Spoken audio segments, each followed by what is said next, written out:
नमस्कार, हिमाचल समाचार में आपका स्वागत है। आज के मुख्य समाचार। मुख्यमंत्री ने हवाई सेवा सुदृढ़ करने के लिए अधोसंरचना विकास पर दिया बल। आपदा प्रभावित ऋण धारकों के लिए ब्याज छूट सुविधा की संभावना तलाश रही है प्रदेश सरकार। आपदा राहत कोष के लिए अंशदान। और अब समाचार विस्तार से। मुख्यमंत्री ठाकुर सुखविंदर सिंह सुक्खू ने शुक्रवार देर सायं शिमला में आयोजित समीक्षा बैठक की अध्यक्षता करते हुए कहा कि राज्य में प्रति वर्ष 5 करोड़ पर्यटकों के आवागमन के लक्ष्य की पूर्ति के लिए हवाई सेवा की भूमिका महत्वपूर्ण है। राज्य में हवाई सेवा को सुदृढ़ करने के लिए चरणबद्ध तरीके से सभी जिला मुख्यालयों और जनजातीय क्षेत्रों में 16 हेलीपोर्ट का निर्माण किया जा रहा है। पहले चरण में जिला हमीरपुर के जसकोट, जिला कांगड़ा के रक्कड़ और पालमपुर, जिला चंबा के सुल्तानपुर, जिला कुल्लू के मनाली, जिला लाहौल स्पीति के जिस्पा, सिस्सू और रंगरीक तथा जिला किन्नौर के शारबो में 9 हेलीपोर्ट विकसित किए जाएंगे। सुल्तानपुर, रक्कड़, पालमपुर और जसकोट में हेलीपोर्ट निर्माण के लिए विस्तृत परियोजना रिपोर्ट प्राप्त हो गई है, जबकि अन्य हेलीपोर्ट के लिए प्रक्रिया चल रही है। दूसरे चरण में शेष 7 हेलीपोर्ट स्थापित किए जाएंगे। यह हेलीपोर्ट जिला चंबा के पांगी और होली, जिला बिलासपुर के ओहर, जिला सिरमौर के धार कियारी, जिला शिमला के चांशल पास, जिला ऊना के जनकौर हार और जिला सोलन के गनालग में निर्मित किए जाएंगे। रक्कड़ हेलीपोर्ट की स्थापना के लिए FCA स्वीकृति प्राप्त हो गई है और जसकोट, मनाली, जिस्पा, सिस्सू, रंगरीक, पांगी और होली सहित 6 हेलीपोर्ट के FCA मामले पोर्टल पर अपलोड कर दिए गए हैं। बेहतर हवाई सेवा राज्य के पर्यटन क्षेत्र के लिए वरदान साबित होगी। बेहतर हवाई सेवा की सुविधा से पर्यटक कम समय में गंतव्यों तक आसानी से पहुंच सकेंगे। पर्यटन स्थलों में आसान पहुंच से देश विदेश के अधिक पर्यटक इन स्थानों में घूमने आएंगे, जिससे स्थानीय पर्यटन और अर्थव्यवस्था को बढ़ावा मिलेगा। राज्य सरकार पर्यटन अधोसंरचना के सुदृढ़ीकरण और पर्यटकों के लिए सुविधाओं में सुधार पर विशेष बल दे रही है। प्रदेश सरकार ने कांगड़ा को प्रदेश की पर्यटन राजधानी बनाने का निर्णय लिया है।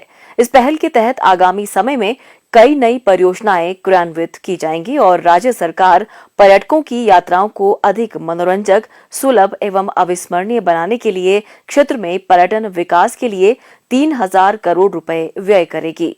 पर्यटकों की सुविधा के लिए कांगड़ा हवाई अड्डे का विस्तार भी किया जा रहा है। मुख्यमंत्री ठाकुर सुखविंदर सिंह सुक्खू के संवेदनशील नेतृत्व में प्रदेश सरकार ने राज्य में भारी बारिश और भूस्खलन से प्रभावित क्षेत्रों में ऋण धारकों की कठिनाइयों को कम करने के दृष्टिगत ऋण पुनः संरचना के लिए निर्णायक कार्रवाई की है। राज्य सरकार ने 18 अगस्त 2023 को प्रदेश को प्राकृतिक आपदा प्रभावित क्षेत्र घोषित किया था। इस निर्णय के पश्चात मुख्यमंत्री ने बैंकों के साथ परामर्श कर आवश्यक उपायों को अंतिम रूप दिया। राज्य सरकार की यह पहल कृषि और संबद्ध गतिविधियों से संबंधित अग्रिमों को छोड़कर सभी प्रकार के मौजूदा ऋणों की पुनः संरचना पर केंद्रित है, जिनमें सूक्ष्म, लघु व मध्यम उद्यमों, खुदरा और अन्य के लिए प्रदत्त ऋण शामिल हैं। भारतीय रिजर्व बैंक के परिपत्र के अनुसार राज्य सरकार द्वारा फसल के नुकसान के आकलन के बाद कृषि और संबद्ध गतिविधियों के लिए दिए गए ऋणों के लिए राहत उपाय प्रदान किए जाएंगे। इस महत्वपूर्ण निर्णय का उद्देश्य उन लोगों को राहत प्रदान करना है जिनकी आर्थिक स्थिरता आपदा के कारण, विभिन्न आर्थिक गतिविधियों में व्यवधान और संपत्ति के नुकसान के कारण गंभीर रूप से प्रभावित हुई है। राहत उपायों के लिए पात्रता निर्धारित करने की मूल्यांकन तिथि 24 जून 2023 निर्धारित की गई है। केवल वे खाते जो इस तिथि तक अतिदेय नहीं थे, ऋण पुनः संरचना के लिए पात्र होंगे।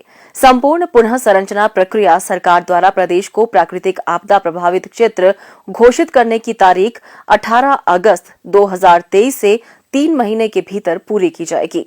पात्र लोगों के लिए एक अवधि लागू की जाएगी जिससे मामले दर मामले आधार पर मूल्यांकन किए गए आवश्यकता आधारित पुनः संरचना उपायों को लागू करने की तारीख से 12 महीने तक मूल किश्त के भुगतान को स्थगित करने की अनुमति मिलेगी।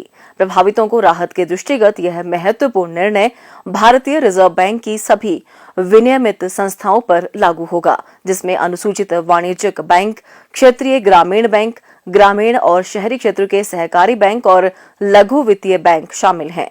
मुख्यमंत्री ने कहा कि राज्य स्तरीय बैंकर्स समिति प्राकृतिक आपदाओं से प्रभावित ऋणधारकों के लिए ब्याज छूट सुविधाओं की संभावना तलाशने के लिए भारतीय रिजर्व बैंक के साथ समन्वय करेगी।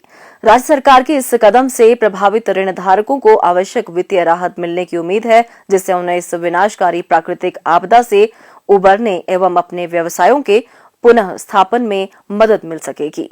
केयर एनजीओ के परियोजना निदेशक श्री रमेश अत्री ने शुक्रवार को शिमला में मुख्यमंत्री ठाकुर सुखविंदर सिंह सुक्खू को राज्य एड्स नियंत्रण सोसाइटी के तहत कार्यरत 18 एनजीओ की ओर से आपदा राहत कोष के लिए 2 लाख रुपए का चेक प्रदान किया। The golden landless loser and houseless transport cooperative society Chandi Solan ने भी आज शिमला में मुख्यमंत्री को आपदा राहत कोष के लिए 2,51,000 रुपए का चेक भेंट किया। मुख्यमंत्री ने इस पुनीत कार्य के लिए दानी सज्जनों का आभार व्यक्त करते हुए कहा कि इस आपदा की घड़ी में यह राशि प्रभावित परिवारों को सहायता प्रदान करने में सहायक सिद्ध होगी।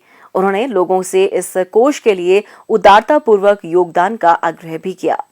हिमाचल समाचार देखने के लिए सब्सक्राइब करें यूट्यूब चैनल हिमाचल समाचार, फॉलो करें ट्विटर @DPRHP, लाइक करें Facebook page information and public relations department Himachal Pradesh, follow करें इंस्टाग्राम @DIPR हिमाचल, विजिट करें वेबसाइट www.himachalpr.gov.in। इस अंक में इतना ही, कल फिर होगी मुलाकात। दीजिए इजाजत, नमस्कार।